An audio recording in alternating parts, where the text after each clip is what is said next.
सामाजिक विषय के भूगोल की ऑनलाइन कक्षा में 7वीं क्लास के सभी बच्चों का हार्दिक स्वागत है। बच्चों, आज हम आपकी पाठ्य पुस्तक पृथ्वी और हमारा जीवन के पाठ 11 प्राकृतिक प्रदेश, मानव जीवन, टैगा और टुंड्रा का अध्ययन करेंगे। इस पाठ को हम 2 भागों में अध्ययन करेंगे। आज के भाग में हम टैगा प्रदेश के बारे में जानेंगे और अगले भाग में हम टुंड्रा प्रदेश के बारे में जानेंगे। आज का पाठ शुरू करने से पहले एक नजर डाल लेते हैं कि अब तक हमने प्राकृतिक प्रदेशों के बारे में क्या-क्या जाना। बच्चों, जब किसी बहुत बड़े क्षेत्र में जलवायु, वनस्पतियों, जीव जंतुओं में औसत एकरूपता होती है तो उसे प्राकृतिक प्रदेश कहते हैं। यानी जब कोई बहुत बड़ा क्षेत्र है और उसमें एक जैसी जलवायु, एक जैसी मिट्टी, एक जैसी पेड़ पौधे और जीव जंतु पाए जाते हैं तो वह प्राकृतिक प्रदेश कहलाता है।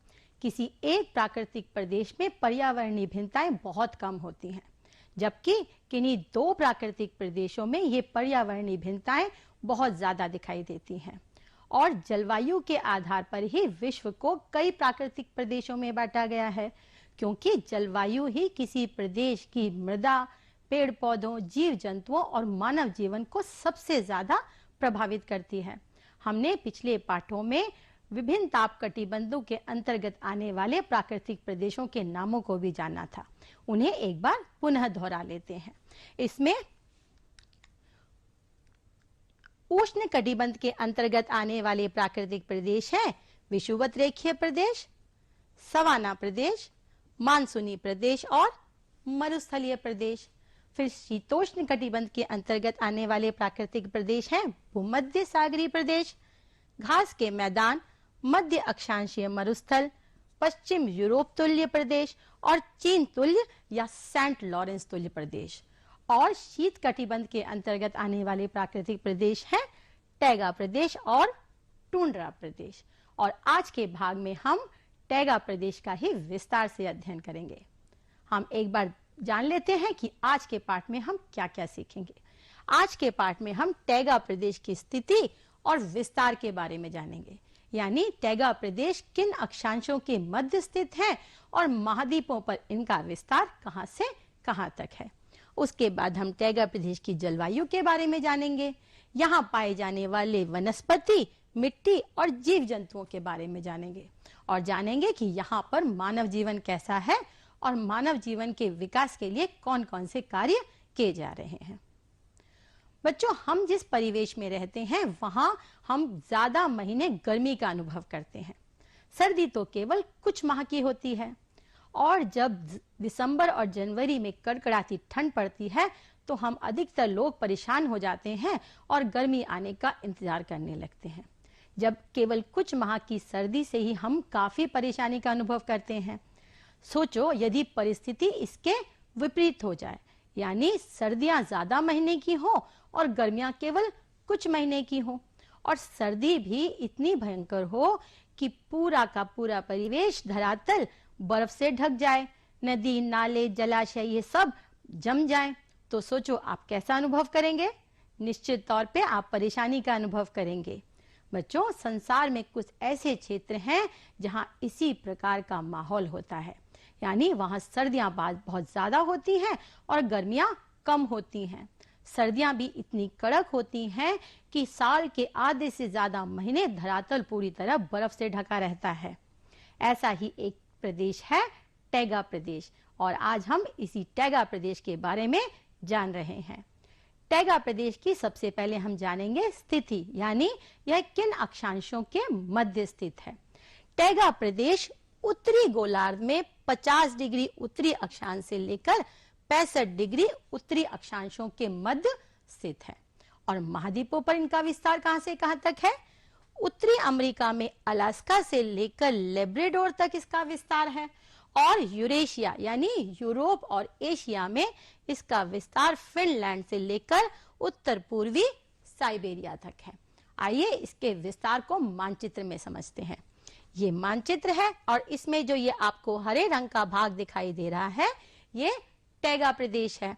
टैगा प्रदेश का विस्तार मुख्यतः 3 महाद्वीपों पर है, उत्तरी अमेरिका, यूरोप और एशिया। उत्तरी अमेरिका में ये यहाँ पर अलास्का से लेकर लेब्राडोर तक ये एक पतली पट्टी के रूप में इसका विस्तार है। और यूरोप में ये फिनलैंड से लेकर उत्तर पूर्वी साइबेरिया तक इसका विस्तार है। आप मानचित्र में देखकर समझ गए होंगे कि इसका ज्यादा विस्तार एशिया महाद्वीप में है।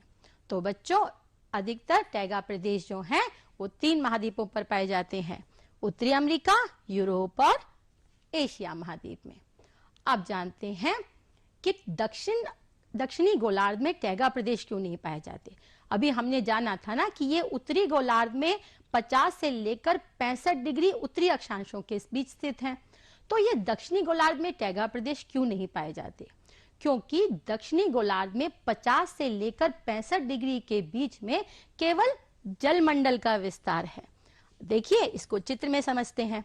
ये यहाँ पर जो आपको ये डॉट डॉट वाली लाइन दिखाई दे रही है, ये विषुवत वृत्त है और इसके ऊपर उत्तरी गोलार्ध और इसके नीचे दक्षिणी गोलार्ध है। यहाँ उत्तरी गोलार्ध में लगभग यहाँ से लेकर 65 डिग्री के बीच में आप ये जो भाग देखेंगे, यहाँ पर टैगा प्रदेश का विस्तार है।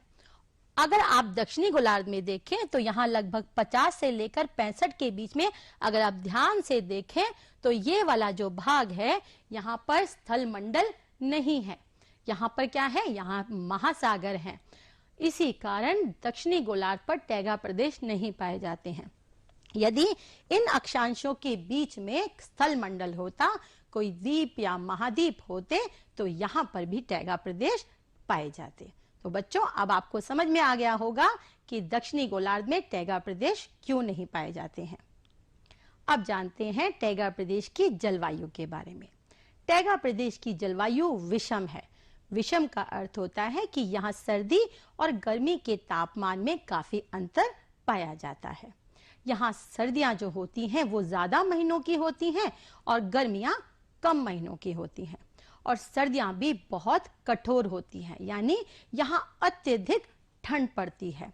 सर्दियों के मौसम में जो शीत ऋतु है वो लंबी होती है, कठोर और बहुत ज्यादा ठंडी होती है। शीत ऋतु में तापमान जो है, पारा जो है वो सामान्य से यानी कि 0 डिग्री से भी कई डिग्री नीचे चला जाता है, जिसके कारण पूरे धरातल पर बर्फ ही बर्फ दिखाई देती है। और शीत ऋतु में यहाँ पर बर्फीली आंधियां चलती हैं और हिमपात होता है। हिमपात यानी जो वर्षा होती है वो जल बूंदों के रूप में ना होकर बर्फ के रूप में होती है। और जब बहुत ज्यादा ठंड पड़ती है, यानी शीत ऋतु के महीनों में जितनी भी नदियां हैं, जलाशय हैं, ये पूरे लगभग 6 से 7 महीने तक पूरे बर्फ से जम जाते हैं। यहाँ पर वर्षा साल भर होती है, जल के रूप में और हिमपात के रूप में। गर्मियों में अधिकतर वर्षा जल बूंदों के रूप में होती है और शीत ऋतु में अधिकतर वर्षा हिमपात के रूप में होती है। और बच्चों, संसार का शीत ध्रुव कहलाने वाला बरखोयास्क नगर इसी टैगा प्रदेश के साइबेरिया में स्थित है। आप जानते हैं यहाँ की वनस्पति के बारे में। सोचो, जिस प्रदेश में इतनी ज्यादा ठंड हो, वहां पर किस प्रकार की वनस्पति पाई जाती होगी। बच्चों, यहाँ पर वर्षा साल भर होती है, चाहे जल के रूप में हो चाहे हिमपात के रूप में हो। तो वर्षा ज्यादा होने के कारण यहाँ पर घने वन पाए जाते हैं। यहाँ पर शंकुआकार वन पाए जाते हैं। इन शंकुआकार वनों को साइबेरिया में टैगा कहा जाता है। टैगा जो है वो एक रूसी भाषा का शब्द है और इसी आधार पर इस प्रदेश का नाम टैगा प्रदेश पड़ा है। यहाँ जो शंकुआकार वन पाए जाते हैं उनके वृक्ष लंबे और सीधे होते हैं, साथ ही शंकु के आकार के होते हैं। शंकु आकार मतलब ऊपर से पतले और नीचे से चौड़े, जैसे कि यहाँ आपको चित्र में दिखाई दे रहा है। ये इस प्रकार ये ऊपर से पतले और नीचे से चौड़े होते हैं। सोचिए, इस प्रकार का आकार इन्हें बर्फीले क्षेत्रों में किस प्रकार से मदद करता होगा। शंकु का आकार होने के कारण जो बर्फ है वो इन वृक्षों पर टिक नहीं पाती और फिसलकर नीचे आ जाती है। इसके अतिरिक्त ये जो वृक्ष होते हैं ये लंबे और सीधे होते हैं और इन वृक्षों में जो पत्तियां पाई जाती हैं वो पतली और नुकीली पत्तियां होती हैं, यानी वृक्ष पतली और नुकीली पत्तियों वाले होते हैं, जिससे कि तेज बर्फीली हवाएं आसानी से इनके आर पार निकल जाती है। बच्चों, ये जो वृक्ष होते हैं ये सदाबहार वृक्ष होते हैं। सदाबहार ये साल भर हरे भरे रहते हैं। आपने अपने आसपास कुछ ऐसे वृक्ष देखे होंगे जो साल में एक बार अपनी पत्तियां गिरा देते हैं, जैसे नीम है, शीशम है, पीपल है। इन्हें पतझड़ वृक्ष कहते हैं। और जो वृक्ष साल भर हरे भरे रहते हैं उन्हें सदाबहार वृक्ष कहते हैं। तो जो शंकुआकार वनों में जो वृक्ष पाए जाते हैं वे सदाबहार हैं और हरे भरे रहते हैं। इन वनों को बोरियल वन भी कहते हैं। और ये बोरियल वन केवल उत्तरी गोलार्ध में पाए जाते हैं। सोचिए कि केवल बोरियल वन केवल उत्तरी गोलार्ध में ही क्यों पाए जाते हैं। जैसे अभी हमने जाना था कि दक्षिणी गोलार्ध में टैगा प्रदेश का विस्तार नहीं है, इसीलिए दक्षिणी गोलार्ध में बोरियल वन नहीं पाए जाते हैं। और यहाँ के वनों में पाए जाने वाले प्रमुख वृक्ष हैं चीड़, सेडार, स्प्रूस, फर, वॉल्सम, रेडवुड आदि। कौन कौन से वृक्ष पाए जाते हैं एक बार फिर से दोहरा लेते हैं। चीड़, सेडार, स्प्रूस, फर, वॉल्सम, रेडवुड आदि ये वृक्ष यहाँ पर पाए जाते हैं। तो अब आपको टैगा प्रदेश की वनस्पति के बारे में समझ आ गया होगा कि यहाँ पर शंकुआकार हरे भरे बोरियल वन पाए जाते हैं। ये वृक्ष सीधे लंबे होते हैं और शंकु के आकार के होते हैं और इनकी पत्तियां पतली और नुकीली होती हैं। इन वनों को बोरियल वन भी कहा जाता है। बच्चों, टैगा प्रदेश का जो धरातल है वो साल के आधे से ज्यादा महीने बर्फ से ढका रहता है। इसी कारण यहाँ पर मिट्टी का विकास नहीं हो पाया है। टैगा प्रदेश की जो मिट्टी है वो बारीक नहीं है बल्कि पथरीली मिट्टी है। इस प्रकार की मिट्टी को धूसर या पौडजाल मिट्टी के नाम से जाना जाता है। और क्योंकि ये पथरीली है इस कारण ये कृषि के लिए अनुपजाऊ है, यानी इस प्रकार की मिट्टी में खेती नहीं हो सकती है। क्योंकि यहाँ की जो मिट्टी है वो विकसित नहीं है, कृषि के लिए अनुपजाऊ है, इसलिए यहाँ के जो लोग हैं वो अपने व्यवसाय के लिए या अपने जीवन निर्वाह के लिए अधिकतर वनों या जो अन्य प्राकृतिक संसाधन हैं उस पर ही निर्भर करते हैं। आप जानते हैं यहाँ पर किस प्रकार के जीव जंतु पाए जाते हैं। टैगा प्रदेश में बहुत ज्यादा ठंड पड़ती है, इसी कारण यहाँ पर वही जीव जंतु पाए जाते हैं जो अत्यधिक ठंड सहने की क्षमता रखते हों। यहाँ के जो जीव जंतु हैं उनकी जो संरचना है वो ठंड सहने के लिए अनुकूलित होती है, यानी उनके शरीर में कुछ ऐसे विशिष्ट लक्षण पाए जाते हैं जो अत्यधिक ठंड से इनकी रक्षा करते हैं। जैसे इन जीव जंतुओं की जो खाल होती है वो मोटी होती है और घने बालों वाली होती है। ये जो मोटी खाल है और जो घने बाल हैं ये इनके शरीर की गर्मी को बनाए रखते हैं। इन्हें समूरदार जानवर भी कहा जाता है। और यहाँ पाए जाने वाले मुख्य जंतु हैं रेनडियर, कैरेबू, बीवर, हिरन, बारहसिंगा, रीछ, लोमड़ी, भेड़िया आदि।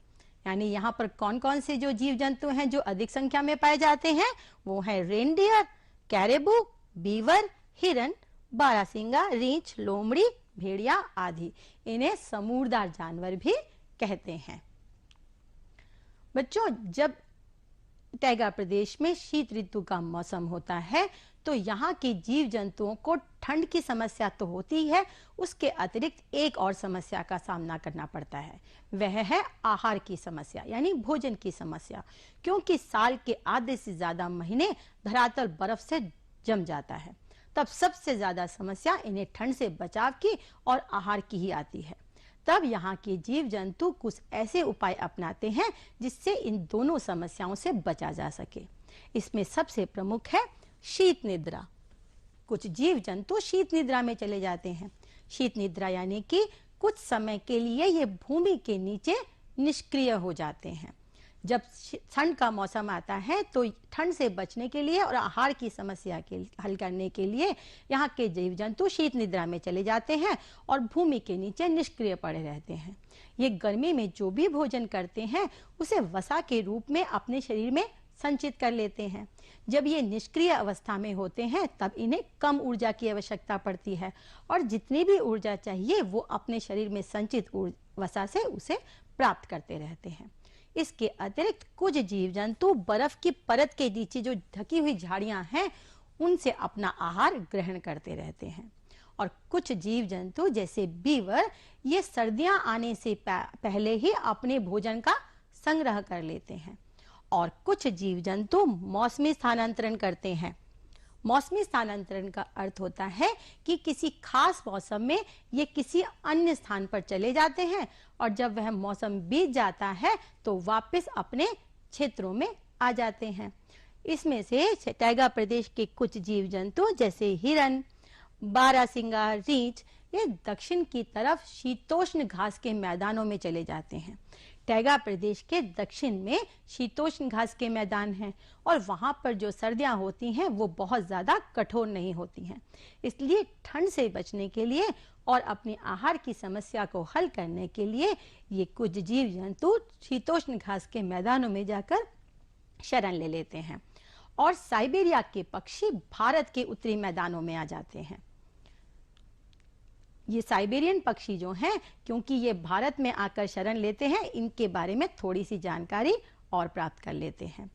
साइबेरिया में जब नवंबर से लेकर मार्च तक अत्यधिक ठंड पड़ती है तब ठंड से बचाव के लिए साइबेरियन पक्षी भारत का रुख करते हैं।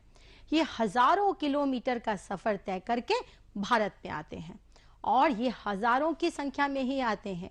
यानी साइबेरियन पक्षी हजारों किलोमीटर का सफर तय करके हजारों की संख्या में भारत के उत्तरी मैदानों में आकर शरण लेते हैं। इन पक्षियों का रंग सफेद होता है और इनकी चोंच और इनके पैर जो होते हैं वो नारंगी रंग के होते हैं। बच्चों, ये पक्षी अन्य पक्षियों की भांति उड़ना तो जानते ही हैं, ये तैरना भी जानते हैं। यानी इन पक्षियों में उड़ना और तैरना दोनों ही गुण विद्यमान होते हैं।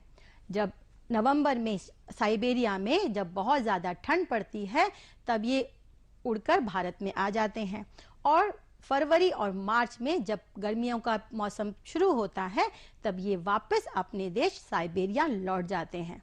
और बच्चों, आपको जानकर आश्चर्य होगा कि ये हजारों पक्षी हर साल एक नियमित समय पे भारत आते हैं और एक नियमित समय पर ही भारत से लौट भी जाते हैं और ये अपने मार्ग से कभी भटकते भी नहीं हैं।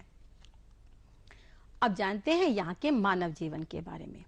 अब सोचिए, यहाँ पर सर्दी का मौसम बहुत कठोर होता है, सर्दियां भी बहुत ज्यादा लंबी होती हैं, धरातल आधे से ज्यादा साल तक बर्फ से ढका रहता है। उसके अतिरिक्त यहाँ पर जो भूमि है यानी मिट्टी है वो भी उपजाऊ नहीं है।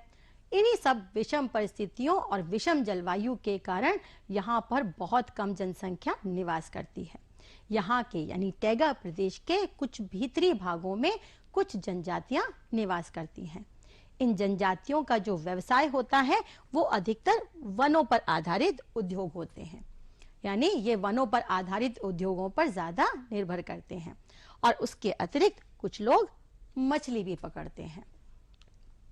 बच्चों, यहाँ के लोगों के विकास के लिए भी कार्य किए जा रहे हैं। यह क्षेत्र वनों में धनी है और उसके अतिरिक्त कुछ क्षेत्रों में खनिज भी पाए जाते हैं। तो लकड़ी की कटाई, चिराई और खनन के लिए यहाँ पर नई नई बस्तियां स्थापित की जा रही हैं और पेड़ों की जो कटाई है वो भी मशीनों से की जा रही है।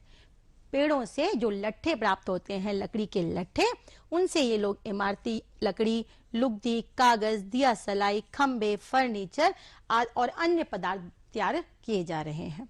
इसके अतिरिक्त यहाँ पर श्वेत लोमड़ी, मिंक, अरमान, रेनडियर आदि जंतुओं को पालने के लिए रूस और कनाडा में फार्म बनाए गए हैं, जिससे यहाँ के लोगों के जीवन में काफी सुधार आया है।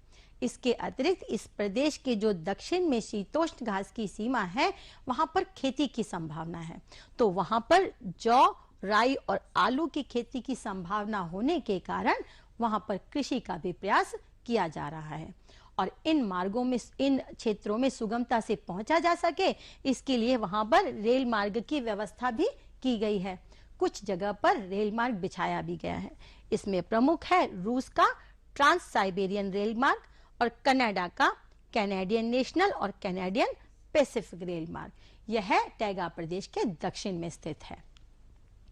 बच्चों, टैगा प्रदेश में जो कनाडा है वहां पर उसके उत्तर पूर्वी भागों में जल विद्युत की सुविधा उपलब्ध है और जल विद्युत यानी पानी से बिजली बनाने की सुविधा है। इसी कारण जो कनाडा है वो वन व्यवसाय में सबसे अधिक उन्नतिशील अवस्था में है। कनाडा में संसार का सबसे अधिक अखबारी कागज और लुगदी का उत्पादन किया जाता है। आप सुबह रोज अखबार पढ़ते हैं ना, ये जो अखबारी कागज होता है यानी अखबार का कागज, इसका सबसे ज्यादा उत्पादन कहाँ होता है? कनाडा में। और लुगदी भी सबसे ज्यादा कनाडा में बनती है। लुगदी से क्या बनता है? लुगदी से प्लाईवुड बनाने का कार्य किया जाता है। इसके अतिरिक्त पेड़ों के लीसा से रोल, तारपीन का तेल और विभिन्न प्रकार के सुगंधित पदार्थ जैसे कि कनाडा वॉलरस आदि का उत्पादन भी किया जाता है। बच्चों, अभी हमने जाना कि कनाडा में सबसे ज्यादा अखबारी कागज का उत्पादन होता है। हम लोग भी घर में एक सरल विधि द्वारा कागज का बना सकते हैं। आप जानना चाहेंगे कागज बनाने की विधि? चलिए सीखते हैं। सबसे पहले आपको कुछ पुराने रद्दी कागज इकट्ठा करने हैं। फिर इन पुराने रद्दी कागजों को आप हल्के गर्म पानी में भिगो दीजिए। जब ये अच्छे से भीग जाएं तब क्या करना है? मुगरी यानी जो थापी होती है उससे पीट कर इनकी लुगदी बना लेनी है। फिर इस लुगदी को किसी बारीक कपड़े की सहायता से आप इसके पानी को छान लीजिए। यानी किसी बारीक कपड़े से आपको इस लुगदी के पानी को अच्छे से छान लेना है, पानी अलग कर देना है। फिर आप किसी पटरे या पीढ़े पर रखकर इस लुगदी को बेलकर सुखा दीजिए। सूखने के बाद आपका कागज तैयार हो जाएगा और आप लुगदी में रंग डालकर रंगीन कागज भी बना सकते हैं। तो उम्मीद है बच्चों आप घर पर कागज जरूर बनाएंगे। एक बार पुनः दोहरा लेते हैं इस प्रक्रिया को। सबसे पहले आपको अपने घर से पुराने रद्दी का अखबारी कागज इकट्ठा करने हैं। उन्हें गर्म पानी में भिगो देना है। जब वो अच्छे से भीग जाएं तब उन्हें मुगरी से पीटकर उनकी लुगदी बनाएंगे। जब लुगदी तैयार हो जाए तब बारीक कपड़े से उसके पानी को छान लेंगे और फिर लुगदी को किसी पटरे या पीढ़े पे रखकर बेल लेंगे और उसे सुखा देंगे। सूखने के बाद आपका कागज तैयार हो जाएगा और जब आपका कागज तैयार हो जाए तब आप उसमें सुंदर से चित्र बनाइएगा और उसमें रंग भरिएगा।